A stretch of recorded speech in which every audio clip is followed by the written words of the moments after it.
Sa awit o pagkanta nato, mas napadayag ang gusto natong ipaabot kapag bati sa usa ka tao o butang man. Ang musikang gidalit sa mga Cagayanon ihatod kanato ni Joyce Vega.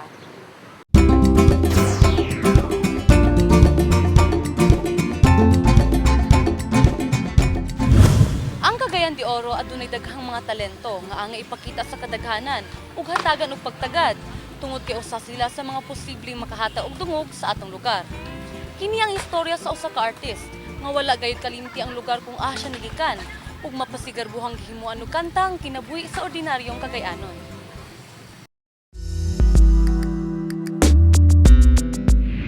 Ang R&B hip-hop music nagsugod na og kauso.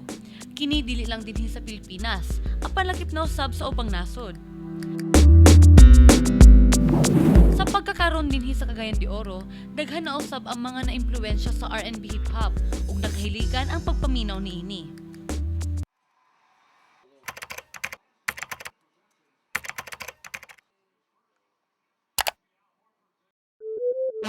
Flip music. This is Champ, by the way. And where I'm from, it's the real South, the real dirty South, Mindanao, grimy, gutter. It's where the real hustle is, baby. You know. Kung madunggan kini ninyo, daw murag dili taga Cagayan de Oro ang nagkanta ug nagsulat niini. Sa ingon pa sa uban, murag gikan sa laing nasod.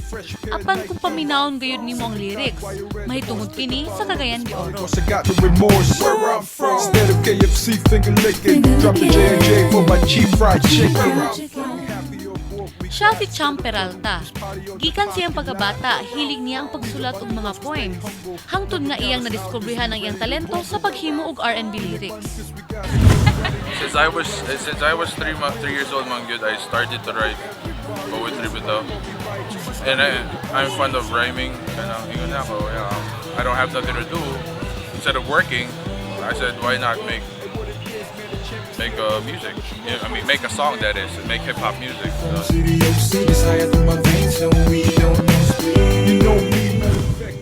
Where I'm From ang titulo sa maong kanta.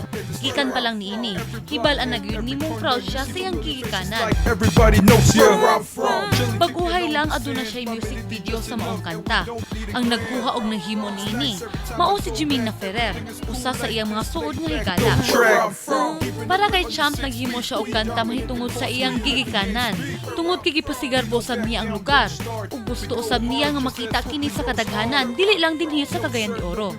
Busa ang duha ka mga local artist nagkasinabot sa usa ka konsepto, ang ipakita kung unsa ang adlaw-adlaw nga kinabuhi sa usa ka Cagayanon. How to stand solo, I spit like no tomorrow for Cagayan de Oro. So I was telling Champ, oh, let's just go everywhere. Let's go to the main streets, Veles. Let's go, where else did we go? Here, the Visoria Night Cafe, and whatever interesting thing we can shoot. Let's just keep shooting. And then, bahala na lang sa editing, how we're gonna split it all in together.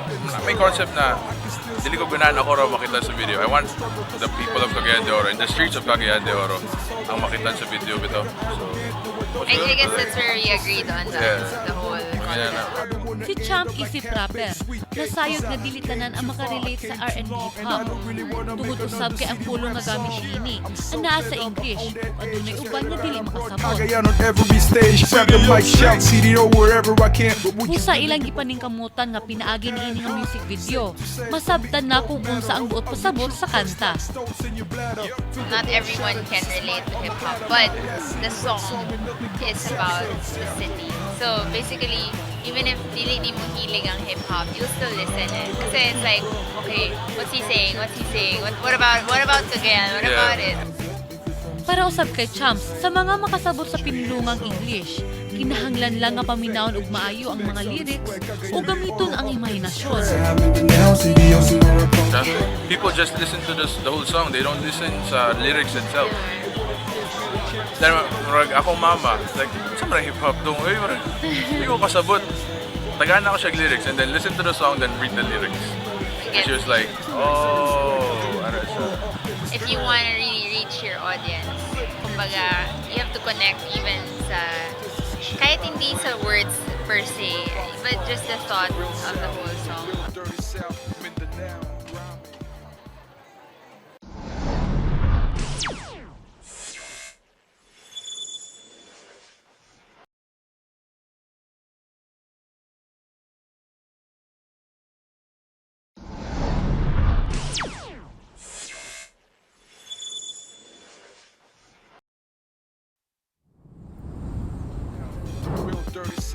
Karong panahon na daw kumadunggan ang Cagayan de Oro. Unang mugawas sa mga hunahuna sa mga tao, mao ang whitewater rafting. Apan sa music video, gusto nila ipakita ang laing hulagway sa Cagayan de Oro. Ang ipakita usab dili lamang ang sikat, ilado nga mga lugar sulod sa maong dakbayan.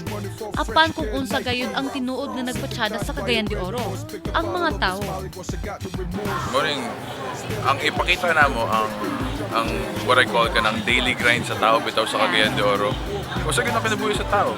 Pero kung ipakita na to ang whitewater rafting or mga tsada nga sceneries dire, wala man struggle dito. Like I want the people to, you know, kada makita nila nga kung unsa kagihan ng mga Cagayano, like how they work. Ang kanta mahitungod sa mga ordinaryo nga tao.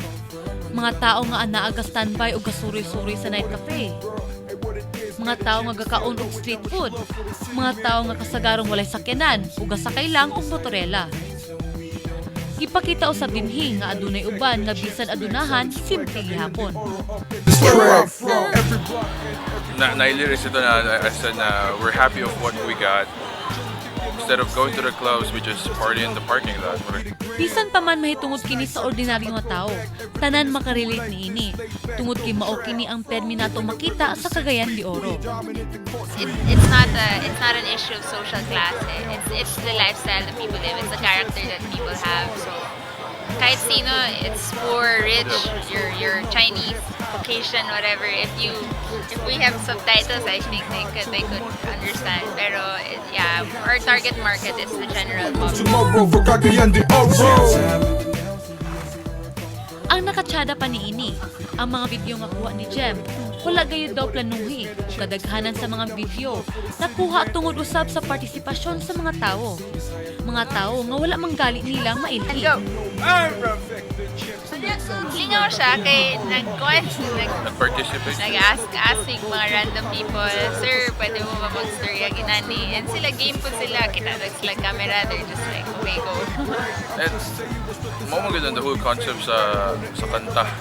Like pakita ang tao. So like, we ask people to basin pwede ka mag-yun where I'm from. Ang tumong sa music video nila Champ, mao nga ipakita sa mga tao kung unsa ang lugar nga ilang gidak-an o kini lamang.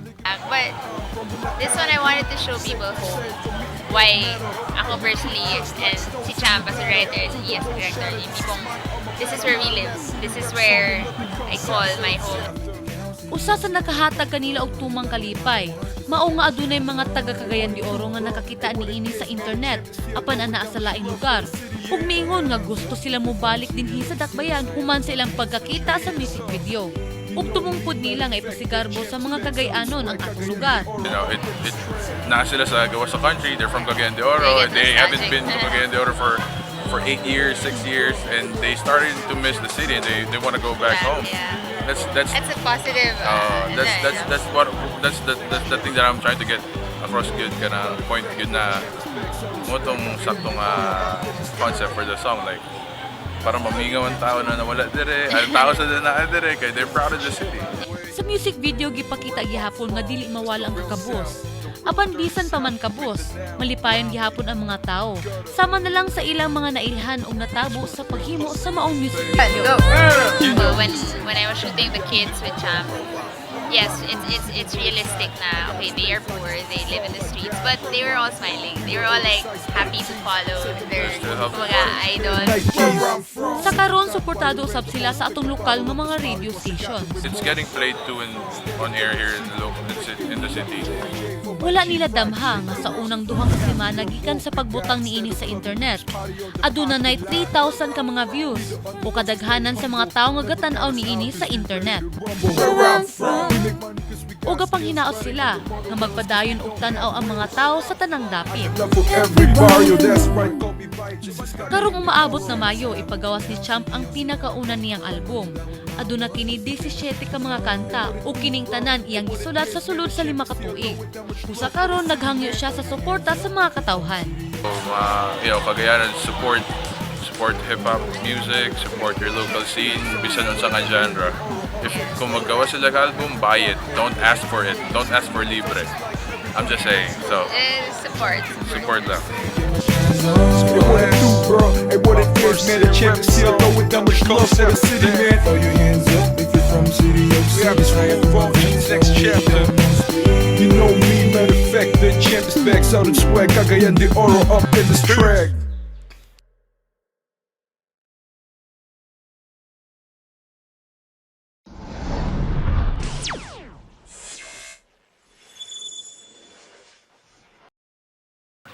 Mga kapuso, padayon kita sa pagsuporta sa atong lokal nga mga artist. Tungod kay sila ang maghata og garbo sa atong takpayan so maabot. Ako si Joyce Vega alang sa issue karon.